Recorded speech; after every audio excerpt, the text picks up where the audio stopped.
हम इस वीडियो में नागर मोथा के बारे में एक संपूर्ण जानकारी एकत्रित करेंगे। उसके लिए मैंने कुछ सोर्सेस का सहारा लिया है जो आपको डिस्प्ले हो रहा है। तो हम इस वीडियो में देखेंगे कि नागर मोथा का क्या परिचय है, आयुर्वेद में उपयोगिता व सेवन के तरीके क्या क्या है, ज्योतिष शास्त्र में इसकी क्या उपयोगिता है और साइड इफेक्ट व सावधानियां हम देखेंगे नागर मोथा के बारे में। आमतौर पर नागर मोथा को नट ग्रास के नाम से जाना जाता है। इसका जो साइंटिफिक नाम जो है वह साइप्रस रोडेंटस है और यह हर्ब साइपेरेसी परिवार से संबंधित होता है। भारत में इसे हर्ब आसानी से मिल जाता है और आयुर्वेद में इसका खास महत्व है। इस जड़ी बूटी के प्रमुख रासायनिक घटक जो हैं एंसेसियन आयल है, फ्लोमिनेट नाइट्स है और टेरेपिनिक नोट्स है, साइपरोल है, केजुचेन है, ट्रांस केलामेनिन है, केडनिन है, साइपरोन्टेस है, मस्टिकोन है और साइपुलेन है, साइसोकोलोन है आदि हैं।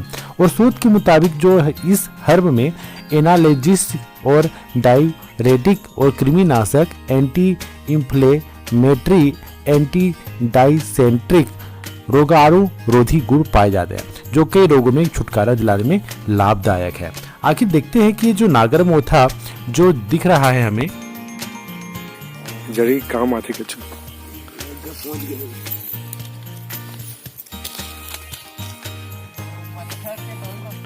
अच्छा, जब मैं अपने गांव से बाहर निकलता हूं तो वहां देखता हूं कि एक नाले में काफ़ी अधिक दो पिकअप जड़ लेकर जाते हैं और वहीं पर ये जो काम कर रहे हैं, जो जड़ी निकाल रहे हैं बोरी से, ये सुबह से लगे हुए हैं और ये बता रहे हैं कि ये इसका उपयोग अगरबत्ती में होता है, खासकर जो मच्छर भगाने वाली जो दवा बनना है इसमें यूज़ होता है और घुंघुट धूप बोलते हैं जिसको हम धूप बोलते हैं, उसमें इसका यूज़ होना होता है।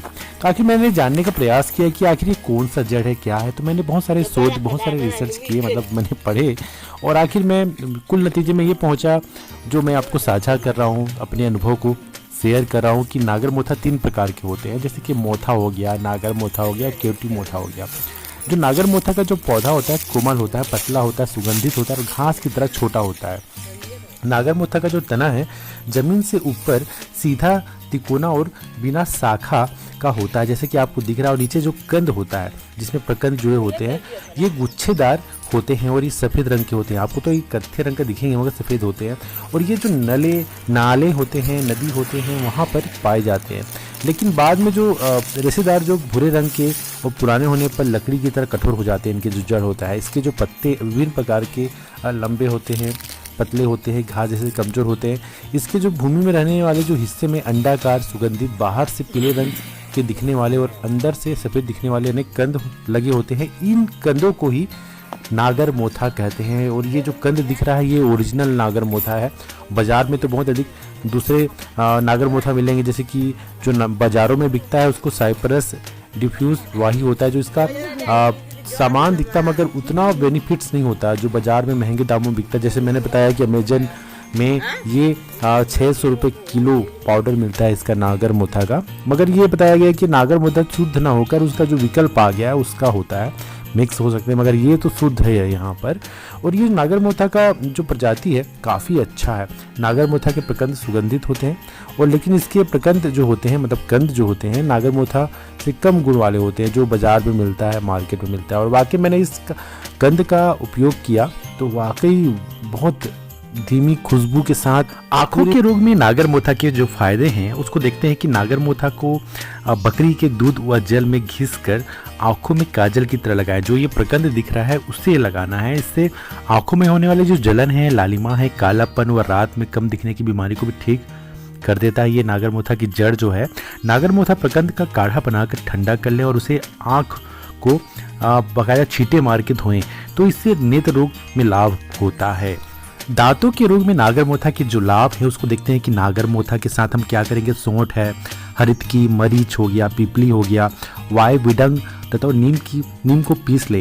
इसमें गोमूत्र मिलाकर छाया में सुखा लें। जी हाँ, धूप में नहीं सुखाना है, छाया में सुखाना है। और इसकी जो वटी बना लें, रात में 1-2 मुंह में रखने से दांतों के रोग में लाभ होता है। हम देखें आगे कि अधिक प्यास लगने की जो परेशानियां होती है वो नागर मोथा छू मंतर कर देता है। जी हाँ, नागर मोथा में अगर पिपली हो गया, मुनक्का हो गया तथा बड़ी कटेरी के अच्छे पके फलों को बराबर मात्रा में लेकर अच्छी तरह धो लें। इसे घी हो गया या मधु के साथ मिलाकर चाटने से इसमें टीबी के कारण होने वाली जो सूखी खांसी है, अधिक प्यास लगने की समस्या भी ठीक हो जाती है। अड़ूसा, सोट हो गया, नागरमोथा, भरंगी हो गया, चिरायता, इतना मिक्स करना है आपको, नीम की छाल भी वहाँ मिक्स करना है और इसका एक काढ़ा बना लें और इसे 10 या 20 मिलीलीटर काढ़ा में मधु डालकर पिलाएं। इससे सूखी खांसी तथा सांस के फूलने की समस्या भी ठीक हो जाती है। नागरमोथा, पित्त, पापड़ा, उड़ी, खस जो बोलते हैं हम जिसको, लाल चंदन, सुगंध बाला, सोंठ को मिलाकर काढ़ा बना ले। इसे ठंडा करके रोगी को पिलाने से अधिक प्यास लगने की समस्या और बुखार भी ठीक हो जाती है। आगे हम देखेंगे कि नागरमोथा की जो औषधिक गुण में उल्टी पर रोक जो है, नागरमोथा जो है इंद्रोजी, मेनफल और मुलेठी को इतना मिक्स करना है समान मात्रा में, उसे कूट ले और इसे कपड़े से छान ले। इसके चूर्ण में शहद मिलाकर सेवन करने से उल्टी बंद हो जाती है और ये वाकई ये उल्टी बंद हो जाती है। पेट के रोग में नागरमोथा के फायदे भी होते हैं कि नागरमोथा की जड़ का काढ़ा बनाकर 10 से 30 मिलीलीटर मात्रा में पिलाने से पाचन क्रिया तेज हो जाती है। जी हाँ, और इसका काढ़ा भी आता है और इसका जो आयुर्वेद में जो आप देखते हैं विभिन्न प्रकार की जो कंपनियां हैं आयुर्वेदिक में जो काढ़ा बेचती हैं खासकर पेट की समस्याओं के लिए, और इस नागरमोथा उसमें समाहित होता है। 5 से 10 ग्राम नागरमोथा चूर्ण का सेवन करने से पेट के कीड़े खत्म हो जाते हैं। नागरमोथा, सोंठ तथा अतीस से बने काढ़े का सेवन करने से अनपच की समस्या ठीक हो जाती है। नागरमोथा के हम देखें अतीस हो गया, अहर हो गया, सोंठ चूर्ण को गर्म पानी के साथ सेवन करने से अपच की समस्या भी ठीक होती है। कभी कभी हम देखते हैं एसिडिटी होता है तो हम इसका बाकायदा हमें क्या करना चाहिए, सेवन करना चाहिए, तो ये भी ठीक हो जाता है। मतलब मात्रा आपको याद रखनी है 5 से 10 ग्राम। 10 ग्राम नागरमोथा तथा 10 ग्राम पित्त पापड़ा का काढ़ा बना ले। उसे सुबह और शाम भोजन से पहले मतलब 1 घंटा पहले पिए। इससे बुखार और बुखार के कारण भूख न लगने की परेशानी ठीक हो जाती है। नागरमोथा का जो काढ़ा बनाकर सुबह, दोपहर, शाम को सेवन करने से अनपच हो रहा है तो वो भी ठीक हो जाता है और दस्त की समस्या भी छूमंतर हो जाती है। जी हाँ, अदरक और नागरमोथा को पीस ले, इसे 2.5 ग्राम की मात्रा में मधु के साथ सेवन करें। इससे अनपच का जो कारण होने वाली जो दस्त का होता है, एसिडिटी होता है, और ठीक हो जाता है। तो देखते हैं कि नागरमोथा का जो चूर्ण है कितना फायदेमंद होता है पाचन तंत्र में, पेट की जो समस्या को भी ठीक करता है क्योंकि ये शीतल होता है। बराबर मात्रा में सुगंध बाला हो गया, नागरमोला हो गया, नागरमोथा मतलब बेल हो गया, सौंठ हो गया, धनिया का काढ़ा ले लें और इसे बाकायदा 10 से 40 मिलीलीटर की मात्रा में पीने से दस्त में लाभ होता है। तो देखते हैं कि ये बहुत अधिक बेहतर होता है, दस्त की समस्या का निदान करता है। पीलिया में नागरमोथा के जो फायदे हैं देखते हैं कि 3 से 6 ग्राम नागरमोथा चूर्ण है, उसमें 125 मिलीग्राम लोह भस्म मिलाकर खेर सार काढ़ा के साथ पीने से पीलिया हो गया, जिसको हम बोलते हैं हलीमक रोग से भी लाभ होता है। हम देखें कि हैजा में नागरमोथा से लाभ होता है। जैसा कि आप देख रहे हैं कि ये जो काफ़ी हरी हरी नागरमोथा दिख रही है, इसके जो जड़ ही फायदेमंद है और इसके जो आपको तने दिख रहे हैं, इससे बाकायदा टोकरी भी बनाते हैं काफ़ी अधिक। और ये जो नाले दिख रहे हैं आपको, ये हर गांव में पाए जाते हैं। जी हाँ, और वहाँ पर ये ज़रूर मिलेंगे ही। तो यहाँ पर आपको मिलता है तो छटा क्या करना है, उसके जड़ को ले लीजिए, सुखा लीजिए और बाकायदा पूजा पाठ में इसका उपयोग भी कर सकते हैं। और देखिएगा जैसे कि आगे देख सकते हैं कि हम भाई हैजा में भी तो ठीक करता है, ये साथ साथ वात दोष में भी नागरमोथा के सेवन से लाभ होता है। वात दोष में जैसे गांठिया दर्द हो रहा है, जोड़ों में दर्द हो रहा है, वात संबंधी जितनी भी समस्या होती है, इसमें हम होता ये है कि इसका बाकायदा हमको चूर्ण लेना चाहिए, या तो हम इसको काढ़ा के रूप में सेवन कर सकते हैं। उसमें काली मिर्च हो, पीपर हो, अजगंज हो, वच हो, नागरमोथा हो, अकरकरा हो, पिपली मूल हो, सोट हो, गुड़ हो, तो ये मात्रा बाकायदा 2.5 ग्राम के आसपास होनी चाहिए। उसे गोली बना लें और उसको बाकायदा सुबह शाम लें, तो वात रोग जो हो गया खासकर गांठिया का, ये ठीक हो जाता है। हम देखेंगे कि नागरमोथा हल्दी तथा आंवला को काढ़ा बनाकर ठंडा होने दें, इसे मधुरस में मिलाकर सेवन करें तो गांठिया रोग में लाभ होता है। स्तनों में दूध बढ़ाने के लिए नागरमोथा का भी सेवन किया जाता है। जैसे कि यदि स्तनपान कराने वाली जो महिलाएं को दूध कम हो रहा है तो नागरमोथा को जल में उबाल लें, इसे पिलाने से दूषित दूध शुद्ध हो जाता है। और ताजे नागरमोथा को पीसकर माता की स्तनों का लेप करने से दूध में वृद्धि होती है। अगर देखें कि सूखी खांसी में नागरमोथा का औषधिक गुण फायदेमंद होता है। जैसे कि हमने पहले चर्चा ही किया कि क्या होता है, इसमें काढ़ा बना लें, उसमें अड़ूरा, सोट है, नागरमोथा, भारंगी, चिरायता, नीम की छाल का काढ़ा लेना चाहिए। और देखिए कि अब बात करें गनोरिया का या सुजाक में नागरमोथा के गुण के फायदे होते हैं कि नागरमोथा का जो काढ़ा बनाकर 50 मिलीलीटर मात्रा में सुबह और शाम पिलाने से सुजाक में लाभ होता है। नागरमोथा जो है दारू हल्दी हो गई, देव दारू हो गया तथा त्रिफला को समान मात्रा में लेकर काढ़ा बना ले। इसे 10 या 40 मिलीग्राम काढ़ा सुजाक के रोगी को सुबह और शाम लेने से काफ़ी अधिक राहत होता है। अगर नागरमोथा की जो औषधिक गुण होता है उसमें जोड़ों के दर्द का इलाज होता है। तो यहाँ पर देखा जाए कि राजस्थान के पास एक भरतपुर जिला है, जी हाँ, बयाना एक जगह है। वहाँ पर ऐसा होता है कि जिनको जोड़ों का परेशानियाँ होता है वहाँ पर एक शिविर लगता है, वहाँ जाते हैं और वहाँ पर एक विशेष प्रकार का कैप्सूल देते हैं वहाँ के जो औषधिक मतलब जो औषधिक महारत है। और इससे क्या होता है, जो भी रोगी है उस कैप्सूल को खाता है तो उसके घुटने का जो दर्द है 7 दिन के अंदर ठीक हो जाता है। आगे देखा गया कि ये कैप्सूल में आखिर क्या रखते थे, तो इसमें पता चला सर्च किया गया, रिसर्च किया गया क्या करते थे कैप्सूल में। तो इसमें नागरमोथा की जड़ का चूर्ण होता था जिसको वो व्यक्ति को देते थे और उस व्यक्ति जो रोगी होता था उसका सेवन करता था और 7-8 दिन में वो ठीक भी हो जाता था। तो यहाँ पर देखा गया है कि भाई बाकायदा ये नागरमोथा की जड़ कितने फायदे होते हैं जोड़ों के दर्द के लिए। खासकर इसके जो तेल होते हैं ये भी काफ़ी ऊंचे दामों में पाए जाते हैं। हम देखते हैं इसे खरपतवार की तरह इसको देखते हैं, मगर वाकई कितना उपयोगी है। नागरमोथा की जो औषधिक गुण भी होते हैं गले की बीमारी को भी ठीक करता है। मानसिक विकार में नागरमोथा के चूर्ण काफी अधिक औषधिक गुण वाले होते हैं। जी हाँ, 10 ग्राम नागरमोथा की चूर्ण पीस ले और उसमें 50 ग्राम गुड़ मिलाकर 5 से 6 ग्राम जो भी है गोलियां बनाकर खाने से मासिक धर्म संबंधी विकार में लाभ होता है। नागरमोथा की जो जड़ का पेस्ट या काढ़ा का सेवन बाकायदा मासिक धर्म विकारों में फायदेमंद होता है। हम देखें कि घाव और फुंसियाँ सुखाने के लिए नागरमोथा का उपयोग होता है। अगर देखें कि नागरमोथा हम यहाँ पर नागरमोथा यूज़ कर रहे हैं, रियल में जो दिख रहा है आपको ये जड़ का ही यूज़ अधिकांशता होता है। यहाँ जड़ ही मेन नागरमोथा में उपयोग होता है, जड़ का ही विशेष रूप से उपयोगिता है क्योंकि इससे तेल भी निकाला जाता है, इसका काढ़ा बनाया जाता है और इसके जड़ का उपयोग ज्योतिष में भी किया जाता है। नागरमोथा मुलेठी हो गया, केत की पत्ती होगी, लाल चंदन को समान मात्रा में लेकर पीस लें, इसका लेप लगाने से फुंसियाँ ठीक हो जाती है। नागरमोथा के जो ताजे प्रकट को घिस कर गाय का घी मिला ले, इसे घाव पर लगाने से घाव ठीक हो जाता है और काफ़ी अधिक ठंडा भी लगता है। सबसे उपयोगी बात देखें कि मिर्गी की जो समस्या है वो कम करने का भी रखता है नागरमोथा। उत्तर दिशा की तरफ से नागरमोथा को पुष्य नक्षत्र में उखाड़ लें, इसे गाय के दूध के साथ पिलाने से मिर्गी रोग जिसको हम बोलते हैं अपस्मार रोग बोलते हैं उसमें लाभ मिलता है। नाक या कान से खून का बहना का भी समस्या भी काफ़ी अच्छा होता है। ये मतलब चूर्ण का सेवन करें, वो भी 3 ग्राम चूर्ण का शहद के साथ। अगर देखें कि सिफिलिस हो गया या उपदंश हो गया, नागमोथा के उपयोग के लिए काफ़ी अधिक। कुल मिला के इसका काढ़ा ही सेवन करें, जड़ को बाकायदा साफ कर लें, उसकी जड़ के जब सेवन यूज़ करें काढ़ा बनाने के लिए बाकायदा उसको चाकू से ऊपर की जो रेसे हैं उसको निकाल लीजिए, अच्छे से धो लीजिए, उसको कूट लीजिए और बाकायदा काढ़े के रूप में सेवन कीजिए। जैसा कि आप दिख रहा है कि बहुत सारे जड़ के आसपास बहुत सारे रेसे हैं उसको निकाल लीजिए। बुखार में भी काफ़ी अधिक फायदेमंद होता है। गिलोय के साथ बाकायदा नागरमोथा का भी काढ़ा पीना चाहिए मिक्स करके, तो काफ़ी अधिक ठीक हो जाता है। मुनक्का हो गया, मलतास हो गया, नागरमोथा हो गया, बहुत सारी चीज़ें हैं जो मैं इसको हर चीज़ को बता नहीं सकता यहाँ पर।